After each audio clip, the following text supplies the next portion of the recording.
A very good evening, everyone. My name is Prachi Kedia. I welcome you all on behalf of Law Sister team. Today's topic for the webinar is students' expectations from the legal field and the market's expectations from the student. For this webinar, I will be the moderator. I request you all please turn off your cameras and your mics. Before we begin with the webinar, I would like to give you some insight about Law System. LawSister is a platform that connects clients to lawyers, lawyers to law students, and law students to law schools. It's a platform where the legal fraternity can meet and benefit from the custom-made services provided by LawSister.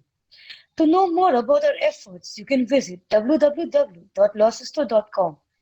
The link to the website will be given in the chat section. Participants can also join us on the WhatsApp group and get updated on legal news and more opportunities. You can also follow us on different social media platforms like LinkedIn, Facebook, and Instagram. All the participants, please note, 20 minutes of question and answer round will be conducted towards the end of the session. If you have any questions during the session, please put it in the chat section so that we can take it up towards the end of the session. Participants who attend the webinar throughout the end will be given certificates for participating in this webinar. I would like to introduce our guest speaker, Advocate Jayant Bhatt. Mr. Bhatt is an independent lawyer based out of Delhi. He has dual masters of law from New York University, USA, and National University of Singapore. He is also a member to the prestigious Supreme Court Bar Association and Delhi High Court Association. He has experience in dispute resolution in Delhi and Mumbai. Thank you, sir, for giving us a chance to conduct this webinar with us. Over to you, sir. We welcome you on board. Thank you so much, Prachi ma'am. Thank you for having me and Law Sister for organizing this event for law students. As you rightly said, like your organization, I'm also a bridge between law colleges students and the market. And I'm somewhere in between because either whether you're giving your internship program to students or you're hiring or engaging people to be lawyers, to help and assist you in your day-to-day work. As a lawyer, you're a perpetually student of law, and second, you are also a part of society, and you have, I think, the utmost burden and responsibility to help other people while they're looking for help. At the same time, because of COVID-19, the market is battered and bruised, and because of which I think students are all the more in a greater difficulty right now in order to find right internships, right job prospects. But I think things are looking up. I personally know a lot of people who have started hiring, not at the same scale, but yes, they're looking at people. The flip side is, sometimes more experienced or more established law offices or law firms are now looking at a little more experienced crowd. So as to say, when we say PQE, it means post qualification experience. After you've qualified, after you've done your LB, how much experience have you gained? So people are currently looking in the market for a lot more experienced people, maybe with 2 to 4 years of work experience.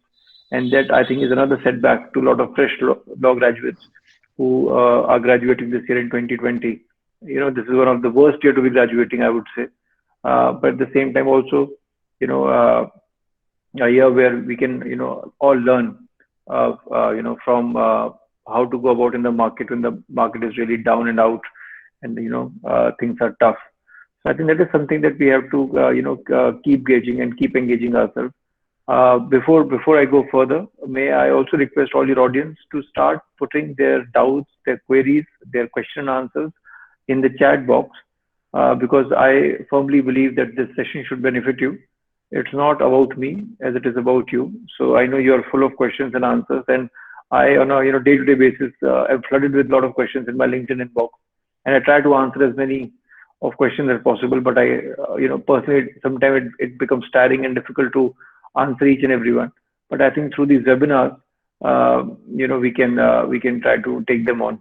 And the other request, madam, I would like to make is also, you can also ask me as many questions as possible so that your audience benefits. Whatever doubts, queries you have that I think will be beneficial to your audience, please free to ask, because, the topic is so engaging that I don't want to make it a monologue. I want to make it a dialogue. I want to understand from your point of view where your audience is faltering, Where are they finding their difficulties? Is it about CV making? Is it about applying to people? Is it about answering questions in interviews? Is it about what is the market looking at? Recruiter's perspective. All that. So I think the chat box is already open to the audience here. They can feel free, as I requested everybody to put in their questions in the chat section, and I'll be taking them one by one. As and when your questions are out there. So from my employer's point of view, I would say that when I employ somebody, or when I take my interns, my policy is a little different. We have a screening process for interns. We want them to write articles before we absorb our interns. And I think after 2-3 years of 2-3 months of COVID-19 lockdown, I started my online internship for the first time. My staff, my lawyers, they're all working from home.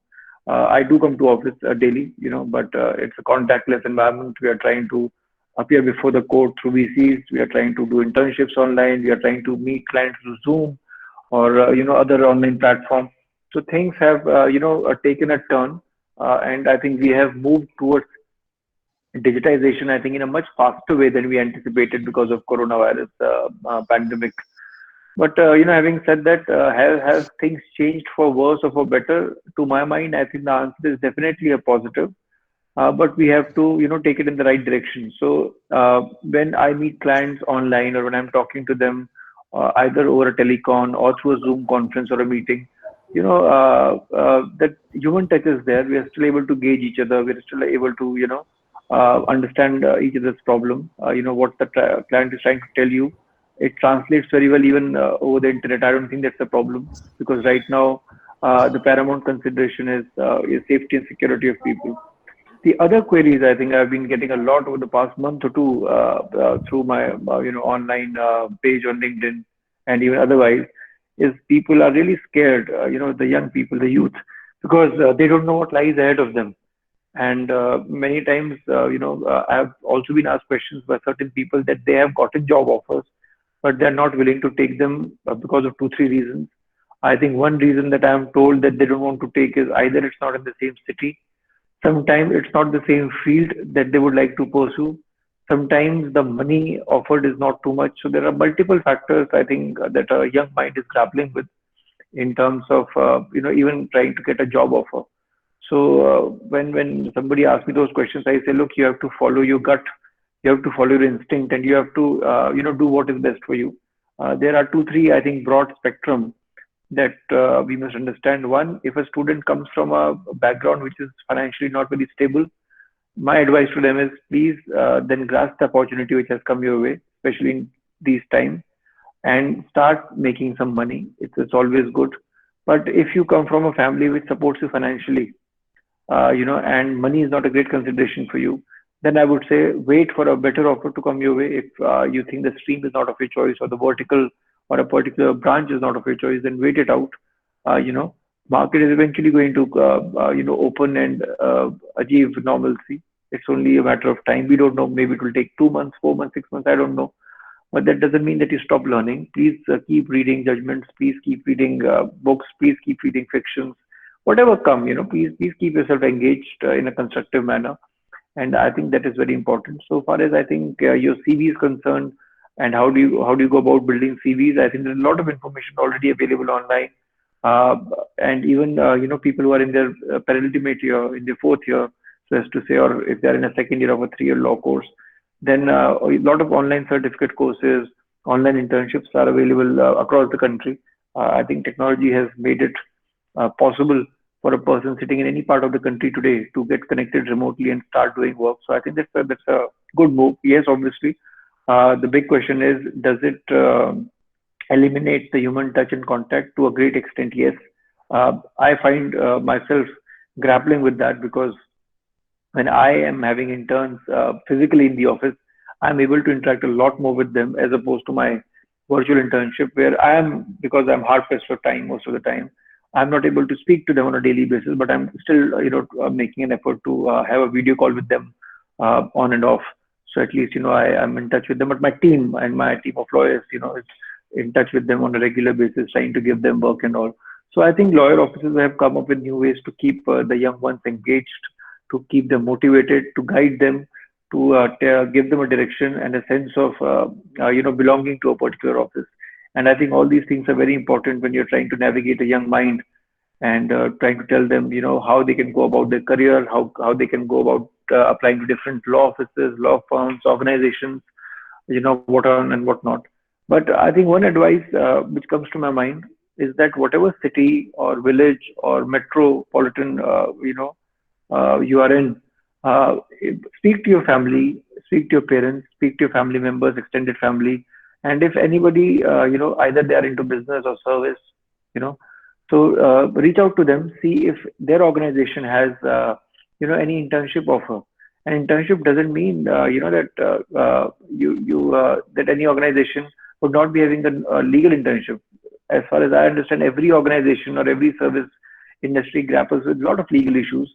So you must reach out to your parents for help, see if their office requires any, or if their organization requires any pro bono legal help or research. I think you can all help, in contributing positively to that organization. And I think, Ms. Prachi, I think with that, maybe we should start taking questions also. I could see some questions coming in the chat box. So maybe we can start taking them one by one and, make it a little more productive session. Absolutely so. So, the first query I see on my screen is, what are the various options available in legal field for first generation lawyers? Since they're So not as very many, much aware. right, as many options as to a second or a third generation lawyer. Look, the field of law is not changing its course just because you're a first generation lawyer. If today I am doing criminal law as a career, it doesn't mean a second or a third or a fourth generation lawyer doesn't, is barred to become a criminal lawyer. So a lot of opportunities are there. If, as I said, if money is a consideration, I always encourage people because there are a lot of LPOs these days, legal process outsourcing units, and big organizations run them where you have to require to vet contracts and other things. If that's the consideration, I think LPO is also a good start for a lot of people to start making money, start understanding the dynamics of how a contract is read, how a document is, proofread and all. So those things can be, looked into. You always have litigation as a career. You always have law firm as a career. You always have in-house as a career. You always have a think tank as a career, or going to any organization and, giving them some legal advice or being the consultant. So, every stream is open. You can do whatever you want. And to say the least, the world is your oyster.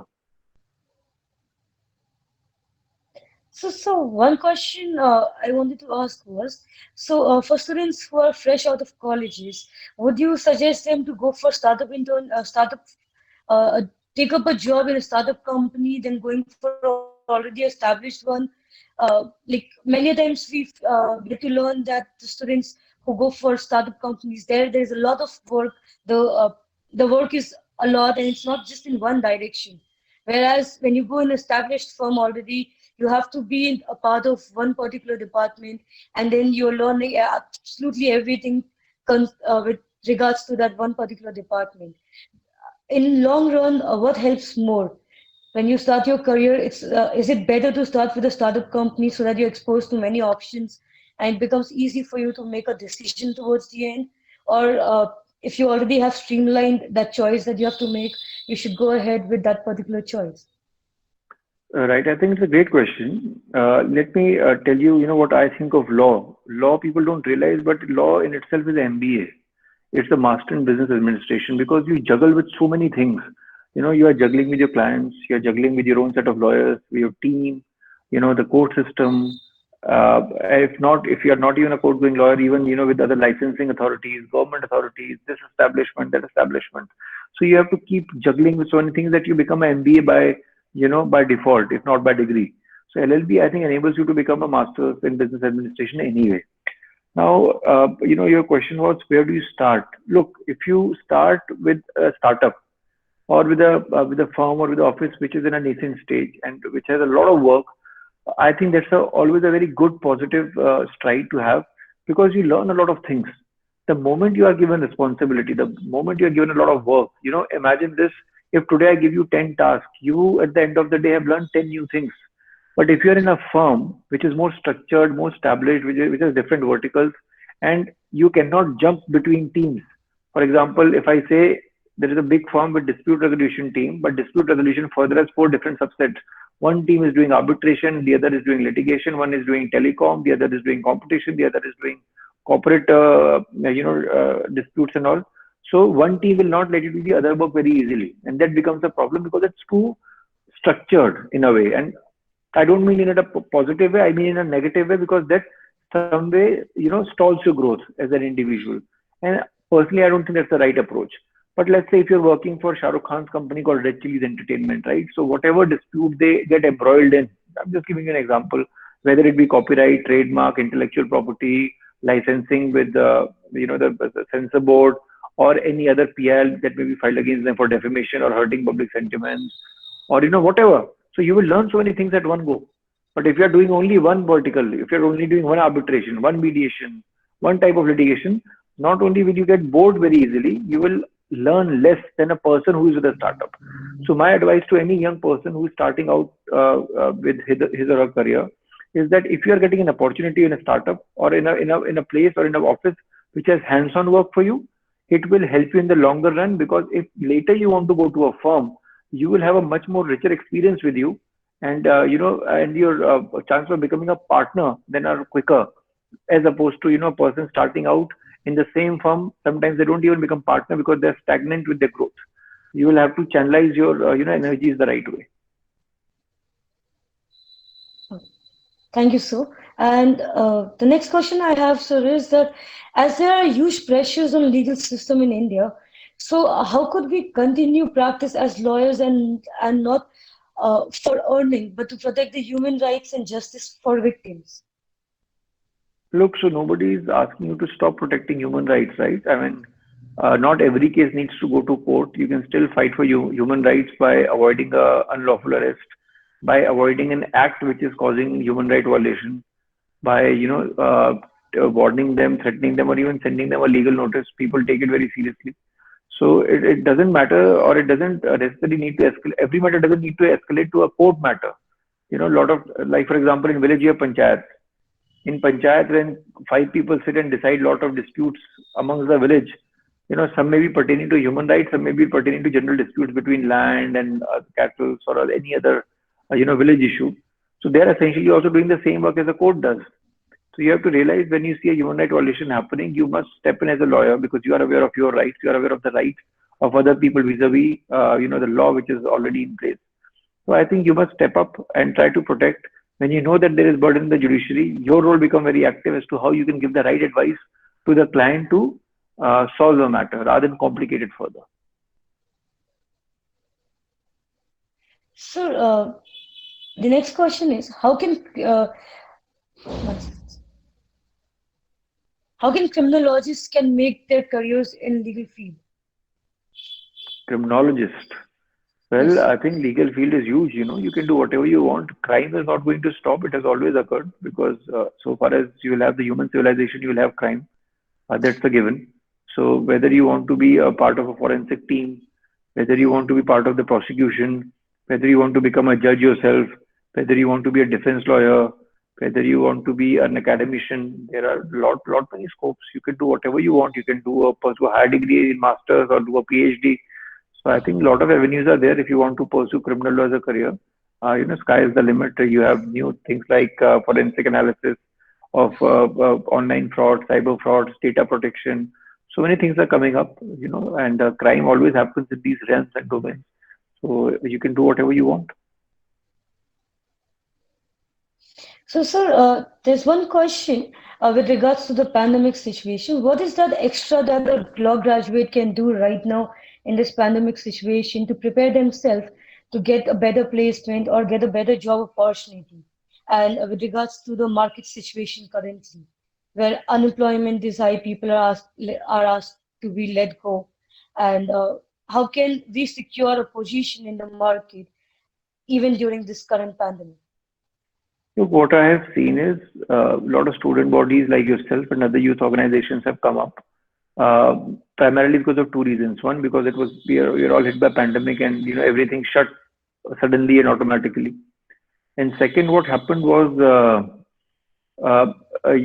because not too many law colleges are having online classes. So education was not flowing freely as it used to when you were sitting in a college when classes were happening. So students, many of them, and I've come in touch with lot many students in these 3 4 months, have taken it upon themselves to keep the process of learning going on. And I think that's a great approach. So one, you don't have to panic. You have to think of the best possible way to find a solution for yourself, either by conducting webinars or being part of one. You have OTTs, you have YouTube, you have social media, you have internet today, which has so much of information, and not just legal, even otherwise. You must, as a lawyer, apprise yourself of every kind of information which comes your way, because as a lawyer, just legal information is not enough. A client which will come your way, if not today, 2 years down the line, 4 years down the line, when you are, a practicing lawyer, then you must know different industries and how they work. And that's why I said, you must reach out to your family members, friends, extended family, and discuss with them how their businesses run, what do they do in their jobs. So that will give you an insight. You should make yourself readily aware of how the world works, because as a lawyer, you are always, your task is to find a solution to a given problem. And you can only find problem when you start talking to people and what problem they are facing in their day-to-day life, and whether there is a law to solve that problem or not. So you have to always think out of the box. Okay, sir. So the next question is, what are the various options available in the league? Okay, this we already covered. So Sorry, ma'am, I couldn't hear you. What are the options? no, so that question we already covered. So I'll just move on to the next question. Uh, Sir, one of the students has asked, please share some tips to prepare for law firm interviews. Law firm interviews. So in law firm, they will ask you something which you don't know, because what you already know, they know, and they know that you don't know a lot of things. So sometimes, interviewers always have fun with you, because at 5 years of, law school, you may have done CPC, CRPC, evidence, family law, this and that. But then they may ask you something regarding data protection, which you have not studied. Let's just say, for fun's sake. Or I may just ask you let's say I'm your interviewer. I'll ask you, कि कितने की stamp fees लगती है, या कितने की court fees जाती है. आपको पता ही नहीं होगा, आप कभी court ही नहीं गए. Then how do you expect to crack a interview, as a law firm also? So don't get nervous. I think be yourself, because any interviewer looks for an individuality trait. Ki how confident are you in yourself, and not because you know or don't know something, but because of your ability to learn. If they see something in you which is worthwhile, which they think will add value to their firm and to their culture, and they see you, somebody who is a go-getter, who will not find excuses, and who will be very, honest and truthful about their answer. I think that is something, that's a basic trait that lot many employers look in their employees, because every employer knows that a fresh graduate out of the law school would not know 20 things out of 50, at least, so that's a given. So never be nervous when you're going for a corporate firm interview, and because you know that the person on the other side of the table is much more experienced than you are till the time you have not gotten a job, and accept that reality, but be aware of all the subjects that you have studied. And that's very important, because, if they ask you something from the course, then you must be aware of the latest judgments. If you're, let's say, applying for an intellectual property law firm, then you must know the latest laws covering copyright, or intellectual property rights in general. You must know, how the market has moved on. If you're applying for an arbitration law firm, you must know the latest amendments to an Arbitration and Conciliation Act. So all those things are very important. Keep yourself up to date with the law, and I think that is what any employer is looking at when you try to recruit somebody good for their firm. So next question is, what is the new skill that an employer expects from the fresher, especially in the legal, especially as the legal industry is moving towards digitalization? So, every employer wants their employee to be quick on their feet. That's very important. You don't want a person who will be a liability on you. So if you hire somebody, and if they make your work doubly tough for you, why would you retain them? You want somebody who is swifter, who is quicker, who is already abreast with the technology, who knows how to work his or her way around things. Street smartness, basically. Either online street smartness or offline street smartness. If you're smart and, you can make the work of your employer easy, that's the best trait, to have in a person. Okay. So one question is, people advise girls not to practice in criminal law. What's your view on the matter? Don't listen to them. You can either listen to me or you can listen to them. I say you must practice what your hearts tell you. There is not a strict rule, and you have too many good lady lawyers, leading lady lawyers on the criminal side today in the country. If somebody had told them don't practice criminal law, you would not have had them. My advice is please don't listen to naysayers. Always listen to your own inner voice inside you. Do what you feel like. Criminal law is a fascinating field. You don't always have to rub shoulders with criminals. You always rub shoulders most of the time with people who are wrongly accused in a matter. And you have to fight for people, right? You're not the one who's committing crime. You're only protecting somebody who has been sometimes wrongly accused in a matter. Okay, sir. So, what kind of new roles or opportunities that can come up in a legal field in law firms or in in-house legal firms? So opportunities, Ms. Kedia, keep coming on and off. It depends what the new branch of law is coming, and the old branches are already existing. So you have to look at what type of vertical you want to go. So, for example, if you're going to a law firm, you must know what you want to pursue. Do you want to pursue corporate law? Do you want to pursue shipping law? Do you want to pursue aviation law? Do you want to pursue arbitration, litigation? There are so many fields. So it entirely depends on the choice of the candidate and the particular vertical available with the law firm as to what type of branch or what type of amalgamation you would like to have with them. Okay, sir. So, sir, in your opinion, what's the best option between judiciary and litigation in general and specifically asked for a girl too? Okay, look, both judiciary and litigation are two sides of the same coin. I cannot expect myself as a lawyer to go to court and not see a judge. Before whom will I argue? And similarly, a judge cannot expect to sit, in his or her courtroom without any lawyers arguing a matter. So, we complement each other and we supplement each other at the same time. And for a girl, I don't think there is a right or wrong way. We have equal number of, not equal, but we have good number of lady lawyers and good number of lady judges. So it's completely a personal choice where you see yourself 5 or 10 years down the line. But to answer it a little further, I would say before you jump into judiciary or want to become a judge, I tell it to every young lawyer, please experience the court system for the first 2 to 4 years of your life. And I think that is very important because that will teach you the truth about the profession, the struggles of a lawyer, how difficult it is to get a matter, how difficult it is to prepare a matter, and how difficult it is to argue a matter eventually after you've crossed the first two hurdles. So I think that is very important. And you can still become a judge at a later stage in your life, either in the trial court or in a high court or in the Supreme Court, depending wherever you aspire to be a judge of.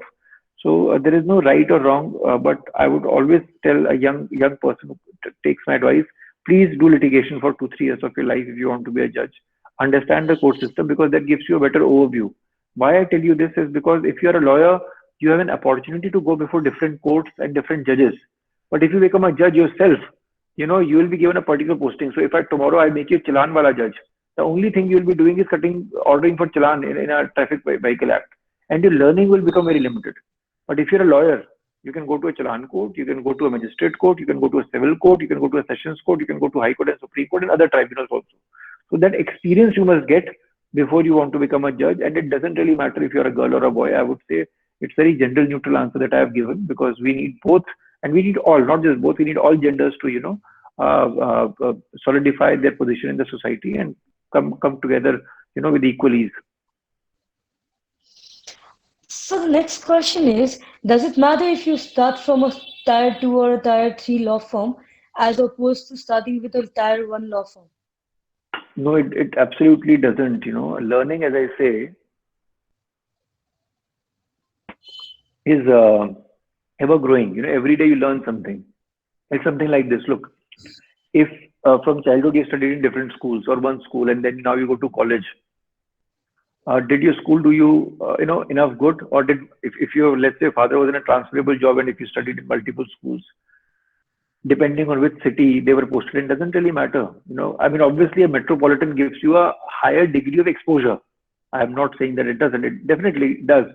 But let's say if you are somebody who's sitting in Kanpur, or if you're somebody sitting in in Pune. Pune is still a much more bigger city, but bigger than Bombay. So it doesn't matter. Clients, who are clients? Clients are people, and people with problems will always come to you. It doesn't matter which tier you are in, one, two, three, four. The only thing is tier one, yes, because of their advertisement, of their branding, of their historical standing, they get much more meatier matters to do and much more bigger matters to do. But if you are good, eventually the matters will come out to you. But for that, you have to know things. And if you don't know things, which you in your mind, if you think only if I go to the top firm in the country and I learn something, then you're mistaken. It's something like this. As an intern, if you say I'll only go to this firm, and because I learn in this firm, and then you go to that firm as an intern and you don't learn something, but you end up learning something in a law office which was much smaller in size, that will be the straight answer to your question. Because learning is not subjected to a particular environment. It's subjected to how open are you to learning and how willing are you to work hard for that. So the next question is, what is it that a law student can do during their course uh, to know exactly in which field they actually want to pursue law? So there are a This lot of is options on. Yes, sir. right, madam. This is a $1 million question. I faced this when I was in law school, and students are going to face it for the time till the time the Bar Council of India doesn't change the curriculum. There are two reasons. The curriculum, besides being good or bad, is a different debate. I think the whole discourse of teaching law is very impractical. Law in itself is a very practical degree. We as lawyers, the moment we hit the market, aren't supposed to sit in a classroom and keep mugging subjects or get marks. The idea is to solve people's problems. And because I think the practical facet of this is missing, which a little bit comes by internship, till the time we don't train people properly on how to read law and read the problem of a client at one go and then try to find a solution, I think people will always have this problem. And then it also becomes a matter of interest. Some people fancy a corporate life more than a litigating life. Some people prefer a life of an in-house lawyer to be better than a litigating lawyer. And many times a litigating lawyer thinks there is nothing better which I am doing, as opposed to a person who is sitting in a AC office. So everybody has a different bent of mind. I don't think there is a right or wrong. It's a matter of what you want to do and where you see yourself. You can still make a change in any society, in any organization that you're a part of, provided you are giving them the right advice. So the next question is, what are some of the works that an intern must learn during their internship so that they can easily adapt with the job when they're entering the field a fresher? Madam, your voice broke a little bit. If you can just repeat the question. Uh, can you hear me, sir, clearly now? Yes, yes, madam. Yes. So what are some of the work that an intern can expect or can do in their internship so that they can smoothly adapt to the work when they're joining in as a fresher? Look, if you do a repeat internship in a particular firm and get absorbed by them, it helps in the longer run because you know their work culture and they know you. So, it's a very symbiotic relationship that way. Because the more you work with a person, the more you know about their person's style of working, what do they expect, what does the firm expect. So if you do a repeat internship in a particular place, then the comfort level is there of understanding. But let's say if you do 5 internships in 5 different places and you get a job in a sixth different place, then again you'll have to start from scratch. You'll have to understand the role of organization, the work culture of our organization. That has to start from the very start. So I think that's the basic difference. To lessen confusion, sometimes you can do a repeat internship and get absorbed by a law firm or a law office. But if you do multiple internships just to see what is right for you, then be prepared. Then every time you go to a new place, you'll have to start from ground zero and build it up. So, sir, in your opinion, what is better? What is the best time to do an LLM? Just after you have completed your LLP, or and then a student can take some time, learn some practical knowledge from working in different law firms, and then after that go for a LLM. So, what is Look, it that you would suggest? people do both the things. In my case, I went directly after my LLB because I thought back when I was in my early 20s that I'm doing the right thing. And even in hindsight, I think I did the right thing because right now I don't think I would have the caliber or the strength or the stamina to go and leave my practice and start doing a master's in between. Whereas a lot of my batchmates when I was studying with them were very senior to me and had left their jobs, had taken a sabbatical, and had come for a master. And their life choices were different because some of them wanted to change countries, some of them wanted to change continents, some of them wanted to change their line of work altogether, from litigation to corporate, from in-house to maybe arbitration and so on and so forth. So it depends what you or where you see yourself in life in whatever juncture you are. And also, a lot of my backmates, already had done one master's when they came to do this dual masters. So by the time we graduated, some of my backmates had three masters with them in law. So it doesn't really matter, how many masters you want to accumulate. It's a personal choice. It depends, where you want to go, and learn and have fun, and which stage of your life, 2 years down the line, 4 years down the line, 8 years down the line. It depends. If you're not happy with the work that you're doing currently, I think take a break, go for a master's, meet new people, understand new cultures, and maybe, there'll be a better break waiting for you somewhere, outside India also if you're trying to do a foreign. So the next question is, does doing two virtual internships in the same time highlight wrong about you in your resume? Or what does it actually, what opinion does it give in the mind of the reader or the person recruiting us? Look, if the person is very close-minded, doesn't really matter what internship you do, online or offline, you will not be hired. But I think all the lawyers today are doing virtual court hearings, right? And I'm still getting my name in the order. So does it mean my virtual court hearing has any less meaning in terms of justice delivery when I was physically going before a court? No. Similarly, if an intern is doing a virtual online internship, how does it any different than a lawyer appearing before a court of law virtually? So there's the same impact, and that's the answer you must give to your future employer. That if you are appearing before the court in COVID-19 virtually, and I was doing my internship virtually, how are we any different? We are both learning at the same time. So just one thing, the question said that does doing two internships, two virtual internships at the same time in the same month highlight wrong in your No, I resume don't or think so. something? Look, technologically, uh, right now work is less in many offices, and if you're doing two offices at the same time, I don't think there is anything wrong about it. For example, if I have two matters in a day or three matters in a day, and if I'm doing virtually in different courts, how is that any different from doing two different virtual internships? Same logic. Yes, sir. So I'll take the next question. So what are the skills that a technology lawyer requires in a TMT practice? Madam, I don't do TMT, but a tech media telecommunication lawyer requires again the same tools that a normal lawyer requires. You have to have the knowledge of the law. You have to have the knowledge of the current updates about that particular law, any amendment which are taking place. So if you're a TMT lawyer, you must know how the telecom law works. You must know how data protection, data privacy laws are working in Europe. Are they having any impact not only in Europe but in US or in other countries? Will they have any impact in Indian subcontinent when it's introduced in our country? Do our neighboring countries have any similar laws? So you draw a comparative analysis. You must keep yourself up to date on how other countries have adapted it, because most of the time these transactional laws, you know, they traverse across different continents. So you have to do a lot of reading to understand, how other countries and continents and societies have adapted them, and accordingly, prepare yourself. Okay, sir. Sir, in your opinion, what are the competitive skills an advocate should have uh, current times, taking in mind the current times?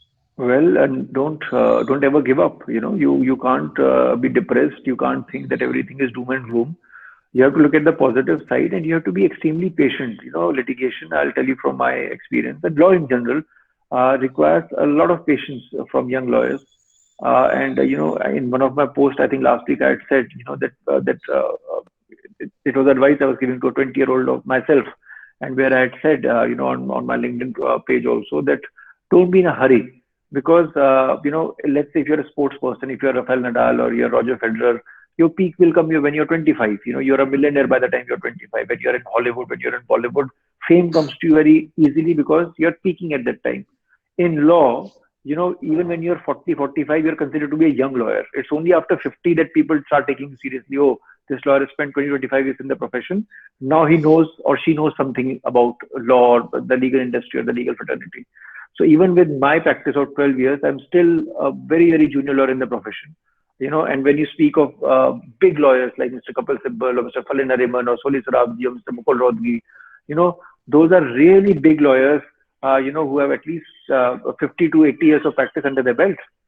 So imagine, how much of hard work they have put in. No, in their 10 years of practice, they were not what they are today.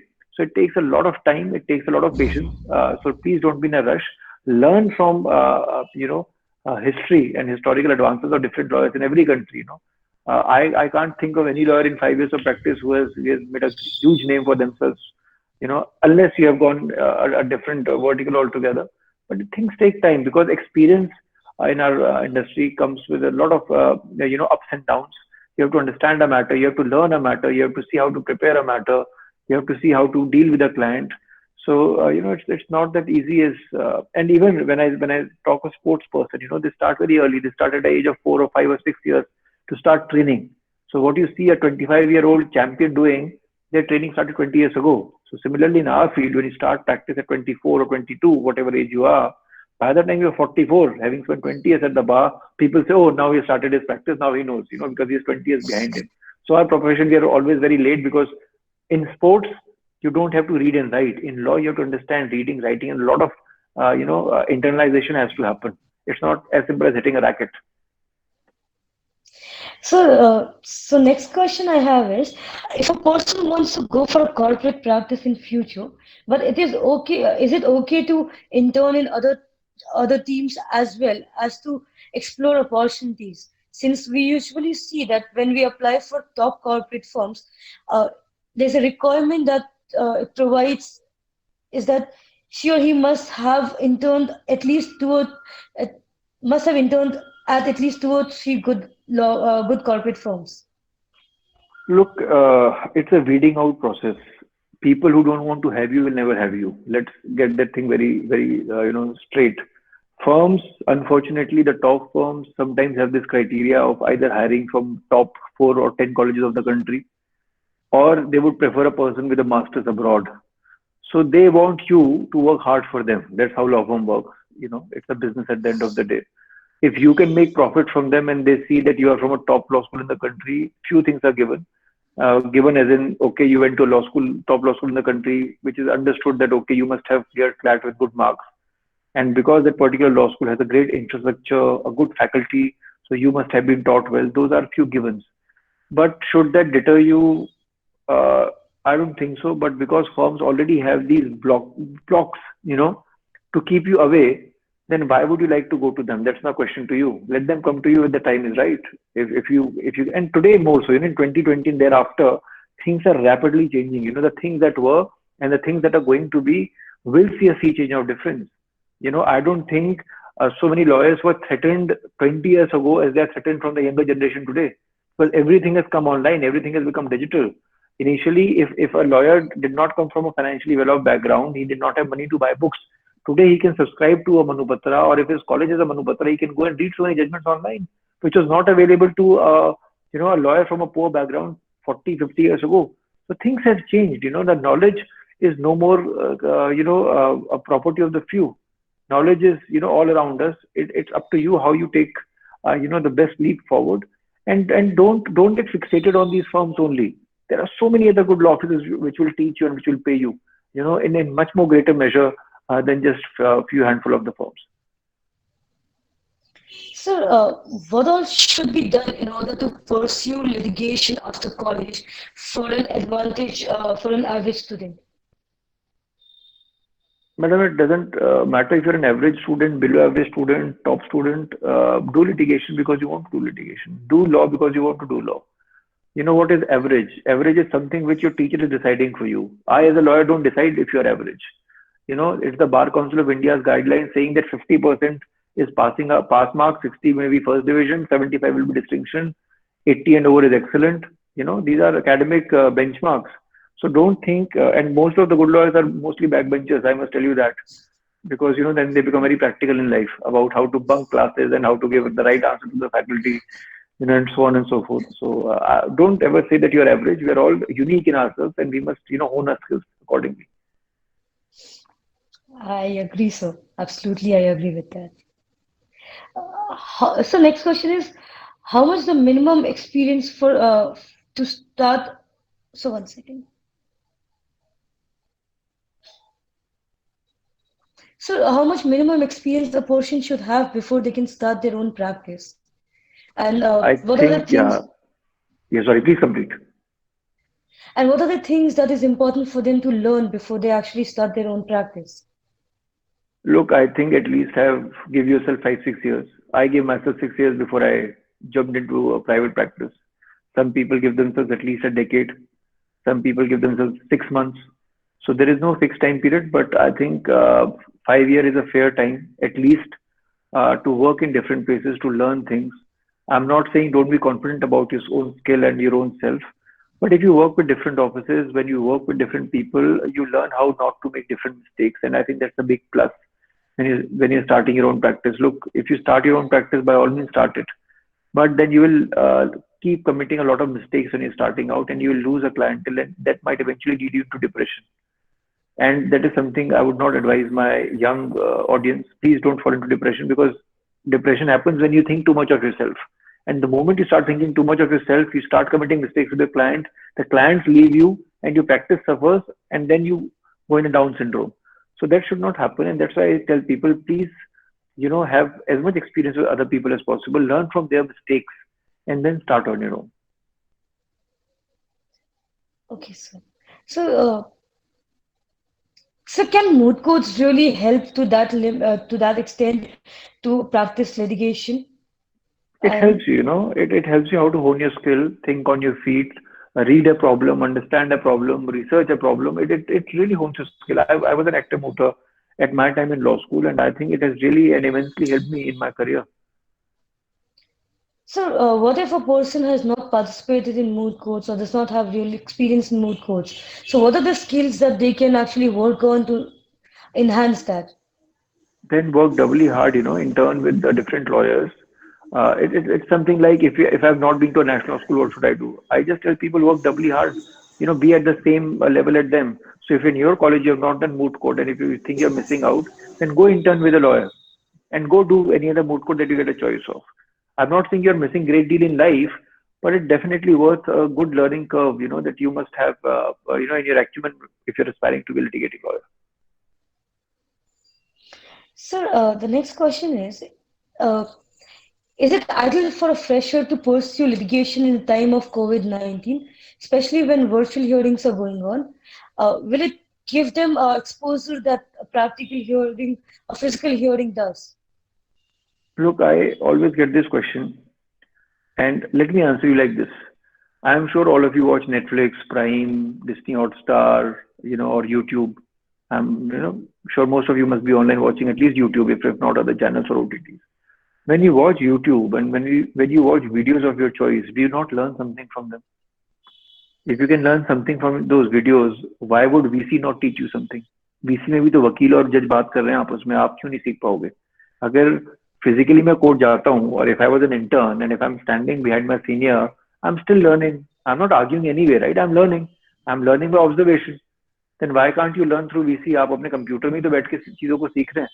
हाँ, अगर आपको लगता है कि आपको खड़े होना जरूरी है, तो आप अपने घर में खड़े होकर अपने कंप्यूटर को ऊपर रख के एक माहौल क्रिएट कर सकते हैं, so that you think that you are in a similar setup, just to give it a little more formality. But I don't think, that learning is bound by a VC. In fact, learning will grow manifold because of VC. That's what I personally believe, provided it goes, in the right direction by the Indian judiciary.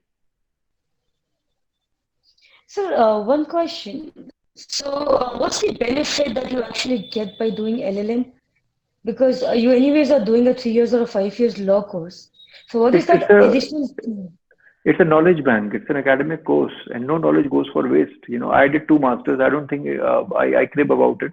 On the contrary, when people ask me how to do masters, I have an extra knowledge to now tell them how to go about masters, what to do about masters. But if you have not done masters, then you won't be able to answer a question.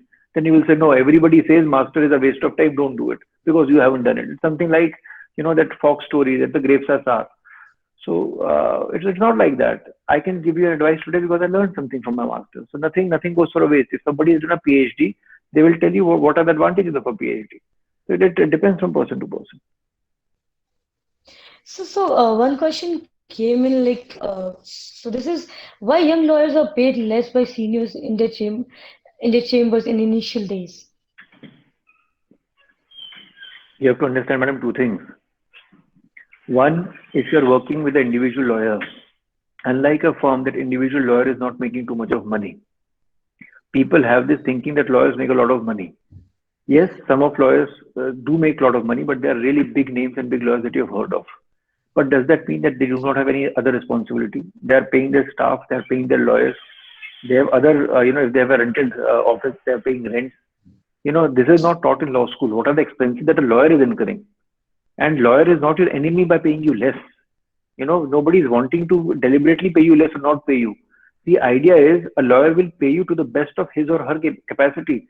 So, for example, if you go to a trial court and if the lawyer doesn't even make 1 lakh a month, how will he pay you 20,000 rupees a month? It's a simple maths.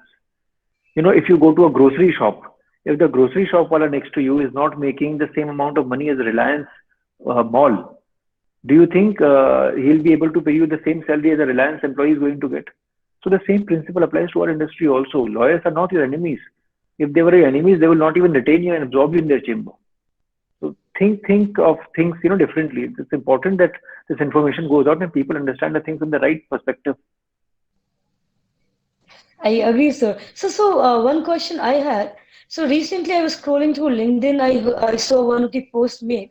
So that said that to lawyers and to corporates that do not pay them, do not get interns for to work for free for you or unpaid internships or for startups at the same time because they working under your company is not gonna it's not adding value to them that is adding to a corporate or a startup company. So, sir, what's your opinion in the matter? Because personally, I believe that even if the startup is not getting a little benefit, an intern who is doing work without even getting paid is going to use that knowledge that they have earned from that particular internship.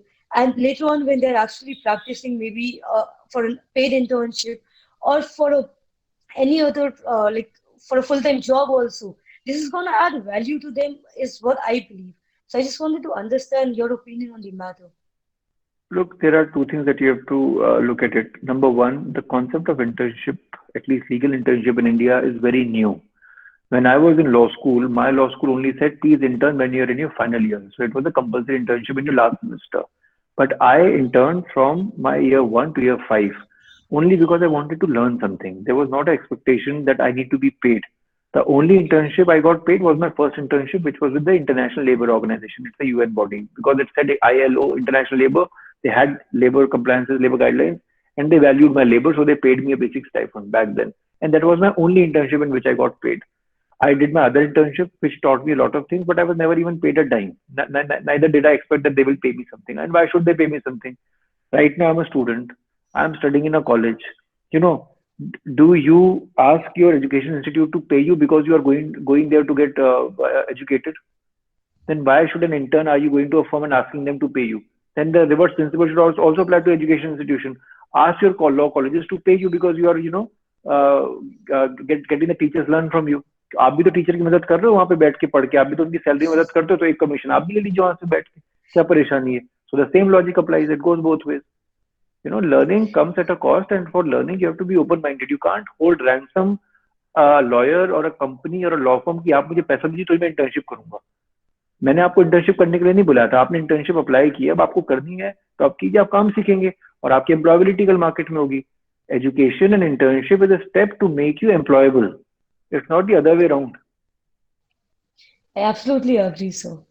Sir, so there's one question that says that does your first job determine your growth, future growth? No, it doesn't. Nothing determines your growth except yourself and what you want to do in your life. Okay, sir. And sir, there's one question that one of the persons have asked: tips for building your LinkedIn profile.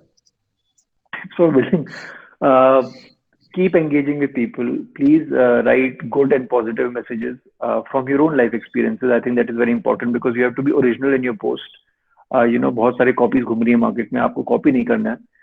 People subscribe to you because you have something new to offer. It should be your perspective, whatever it is, whatever walk of life you come from, doesn't really matter. So be there, and if your content is good, then people will follow you. That's how it is in today's day and age. आप किसी को भी follow करते हैं तो क्यों करते हैं? क्योंकि you can connect with them, you can relate with them, you find their content to be worthy. Similarly, I'm not the only lawyer on LinkedIn. There are so many other lawyers, who have really good posts and other things. And you have people from other fraternity. There is a stand-up comedy. There are MBAs. There are senior people from Deloitte and whatnot. You have people from abroad. So you can follow as many people as you want, and learn the best from all of them, and then work on yourself accordingly. Okay, sir. I have this last question before we conclude, and then you can add if there's anything else you wanted to add from your end. So, sir, since you have been practicing physically also in the courts, and now you're experiencing the video conferencing hearings as well. So, sir, what do you feel that if, like, since we kind of are expecting that this COVID situation is going to be extended for a very long period of time, and for future also, we say that the judicial system is a little bit slower. So, do you feel that doing or converting our legal system into smart system or the digitalized one could help in bridging the gap and fast forwarding or expediting the whole process of justice being delivered? Because like Yeah, I major think so.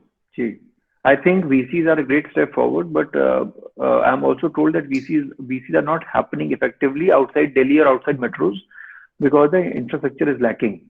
So, but we have to work towards it. We can still bridge this gap, provided the will is there. If the will is missing, then nothing will happen. This is, I think, the right time to step in the right direction using VCs and doing other things. So perhaps if the justice is swifter, then nothing like it. So, sir, in your opinion, this could actually be the best opportunity for the Indian systems to shift to smart ways and to expedite the whole process. Absolutely. Thank you so much, sir. I think, sir, there's one question that says, uh, what was the what was the best and worst part about working at Clyde & Co? So best part was I learned a lot of things, met a lot of people from different parts of the world. Uh, but I would not say worst, but the limited part was because it was a solicitor's firm, you just couldn't go and argue. And because I was in Dubai, everything was in Arabic. So you will have to employ an Arabic lawyer to go and argue in the court. So in terms of a dispute lawyer or litigating lawyer, you had your own limitation. So I would not say worst. I would say best was that, and limitation was that you couldn't go to argue and personally and argue physically. That was the limitation. Sir, I think with this we come to the end of all the question rounds. Sir, if you have anything else to add. Madam, I'm so happy. I think most of the questions by your participants were very, very pertinent. It also made me think a lot. And I hope I was able to answer, if not all of them, but some of them satisfactorily. And thank you again for So we having are me. so we are getting a lot of comments that say that they've actually enjoyed the session and it was extremely fruitful. Sir, I don't really think I have much to say after the comments that we are receiving. All the participants, I think, enjoyed a lot the session. And sir, from my end, thank you so much for such insightful knowledge from your end. Thank you. And sir, I'm looking forward to conducting more webinars with you on different topics because I personally have enjoyed being a part of this webinar with you. Like this was one of the best webinars like I have actually organized or maybe attended or been a part of. Thank you so much, sir. Thank you. And Thank you so much. I don't even have to ask. Like I kind of already see the students have enjoyed so much. Thank you, sir. Thank you so much for your time. Thank you, ma'am. Thank you so much. Thank you. Thank you.